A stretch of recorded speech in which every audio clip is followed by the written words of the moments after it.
The Radio Free 102.3 KJLH 21st Annual Women's Health Expo, brought to you virtually by the City of Long Beach and Fresno County Black Infant Health Program. Okay, ladies, so I know that you've enjoyed the first two panels, but there's so much more. So many wonderful people are coming through to make sure that you are enjoying your day.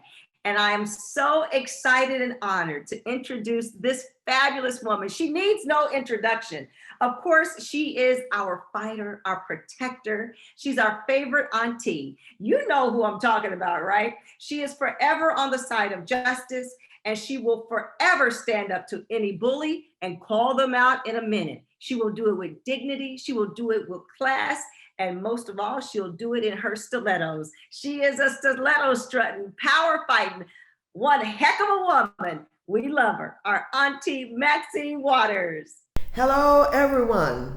I'm so pleased to welcome all of you to KJLH 21st Annual Women's Health Expo. Allow me to take a moment to thank the iconic Stevie Wonder, the proud owner of KJLH for over 40 years. And my friend, of course, Karen Slade, Vice President and General Manager. I would also like to recognize the founder of the Women's Health Expo and former news director, Jackie Stevens, and this year's director, Cynthia Mayweather. I appreciate always being invited to participate in the last 20 expos. I would also like to give a shout out to my friend, Ade Lamar. I always enjoy interacting with her, especially during this Women's Expo. You know, we have our high heels on and we walk down the aisle and we just have a great time. And so here we are once again, KJLH Women's Health Expo. The KJLH Women's Health Expo has been so popular, so successful, because it offers a platform for us to talk about what is happening, what we need to know about our health, our finances, and emotional well-being. So I look forward to next year when I hope we can all see each other and talk face-to-face, eat good food, visit all of the vendor booths, and go home feeling inspired and empowered. Let's talk about COVID-19. I want to start talking about the disparities. COVID-19, like so many other diseases, is having a severe and disproportionate effect on people of color. Here in Los Angeles County, as of May 1st, the overall COVID-19 death rate was 218 people for every 100,000 people in the population. The death rate among whites was 121 people per 100,000 in the population. The death rate among Asian Americans was 158 people per 100,000. The death rate among African Americans was 202 people per 100,000. Latino Americans had the highest death rate at 356 people per 100,000. Poverty also contributed to higher death rates in Los Angeles County.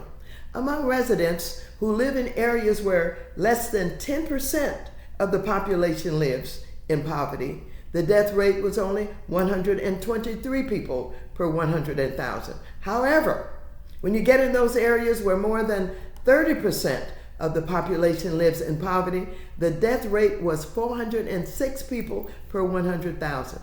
What are the reasons for these disparities? One of the main reasons that African Americans and Latinos have been so severely impacted by the coronavirus is that we are already disproportionately impacted by pre-existing conditions that cause people to be at higher risk for a severe case of COVID-19.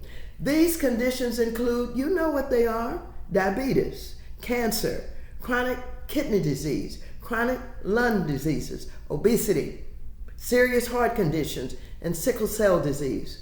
African Americans and Latinos are also more likely than whites to be exposed to COVID-19. This is because we're more likely to have all of those frontline jobs that prevent us from working at home. We're also more likely to rely on public transportation, live in cramped apartments, or multi-generational homes. Our higher risk for COVID-19 makes it all the more important that we do everything that we can to protect ourselves, our families, and our communities from this terrible virus. We must continue to follow the CDC guidelines, wear those face masks, practice social distancing, and get vaccinated as soon as possible. Let's talk about what we're doing in the federal government to deal with this time in our history, with this pandemic. We just passed the American Rescue Plan, $1.9 trillion. My Democratic colleagues and I in Congress have been doing everything we can over the past year to address this unprecedented crisis. Now, following the inauguration of, President Biden and Vice President Kamala Harris, we now have partners in the White House who are working as hard as we are. Congress passed and President Biden signed into law the American Rescue Plan. It is a $1.9 trillion package that I worked on with my colleagues, President Biden and Vice President Harris. Let's talk about what's included. The law provides $1,400 for a direct payment that's known as a survival payment, a stimulus payment. It expands the child tax credit from $2,000 to $3,000 per child and directs the Treasury Secretary to issue the credit as an advance monthly payment for some parents. It also provides $300 of federal unemployment benefits per week until September 6th. That's over the amount that you would be receiving if you were already getting unemployment. That's $300 more. It also includes $130 billion to help safely reopen our nation's schools and $20 billion to enable more people to get vaccinated quickly. I want to tell you, I'm so proud of LAUSD. They fed all of the families, not just the children, but all of the families and the communities during this pandemic, because people oftentimes had lost their jobs. The jobs had closed down and they needed money to put food on the table, and LAUSD came to the rescue and people lined up, they passed through their cars, and they got the food for the whole family. Now, this was one of the areas that I paid a lot of attention to. That's homeowners and renters. So many people were not able to pay their rent, and we placed moratoriums on evictions. Now, this was complicated because we didn't want people to be put on the street to exacerbate homelessness and all of that. But the little landlords were not happy because they were not getting the rent paid to them. And many of them had this as retirement income, or they had mortgages on those properties themselves. So I spent a lot of time trying to deal with these complicated issues. As the chair of the Financial Services Committee, I worked hard to protect both homeowners and renters. In addition to the $25 billion in emergency rental assistance that I secured in the December package, I also worked extremely hard to secure another $27.5 billion in additional assistance for renters and $10 billion in direct assistance to homeowners in this bill.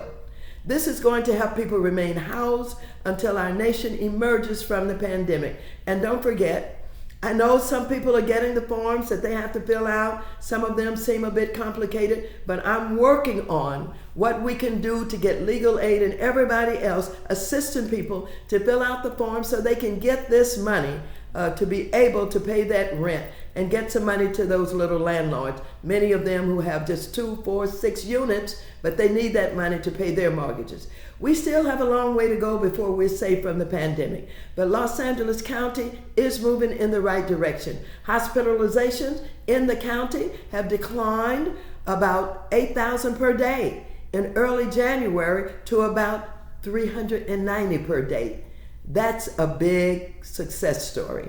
Furthermore, 7.8 million vaccine doses have been administered in Los Angeles County, including more than 2.9 million second doses. Now, I know that there were some people who were hesitant. I know that even it was kind of late and slow getting not only testing, but the vaccine into some of our communities. But we worked and we got it done. And now it's available to everybody. So really, we got to stop talking about hesitancy. This is talk about living or dying. And so it's so important that you get vaccinated. Disparities persist in vaccination rates more than we would like.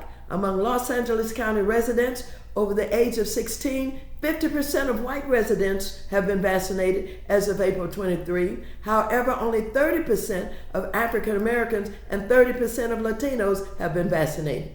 But this is a disparity that we can do something about. Everyone who lives or works in Los Angeles County can now get vaccinated for free. So not only do I encourage all of you to roll up your sleeve and get a vaccine as soon as possible, I want you to know that there are people who are coming from other communities. When I look at what's happening, over at the Forum, at Dodger Stadium, and I look at what's happening in our churches and in our communities, we have people who are coming from everywhere, because for a long time, we didn't have enough people showing up to take advantage of all of the vaccines that we had possible. And some whites and others learned about this, so they said, we'll come get them. And they were in line everywhere. It was hard to understand at first what was going on, but they were literally getting the vaccines that we were rejecting because we were hesitant.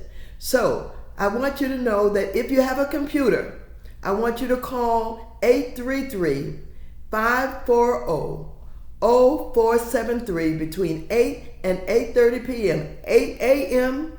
and 8:30 p.m., 7 days a week, to get some appointments. Now, I'm going to give you this number again, 833-540-0473. But remember, you have to remember that while the vaccines give us a ray of hope, there's no excuse to let down your guard. So please continue to practice social distancing. Wear your face mask when you go out in public, especially when you're indoors.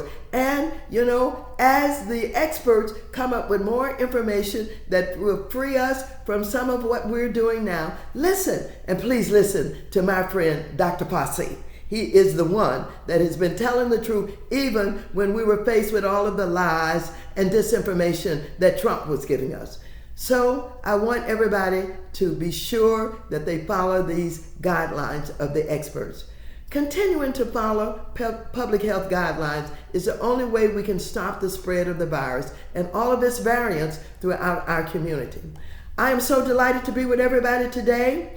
Again, I know that we're going to do everything to take care of our health. We have these, problems of pre-existing conditions, but we've learned now that we can do something about it. So thank you all for having me here today. Again, I look forward to next year. Hello and goodbye. Oh, we just love you, Auntie Maxine. She is such a class act. We thank you for everything that you do. It is so good to have family in high places. We hear about all the things that are happening around us, but when we know we have someone like Auntie Maxine Waters there making sure that our voices are heard, we are in good hands. So we wish you so many blessings and continued success there in Congress. Now, ladies, it's not over. There's still so much more to do. Start clicking, find the wonderful sessions that are there for you, and enjoy the rest of the big KJLH Women's Health Expo.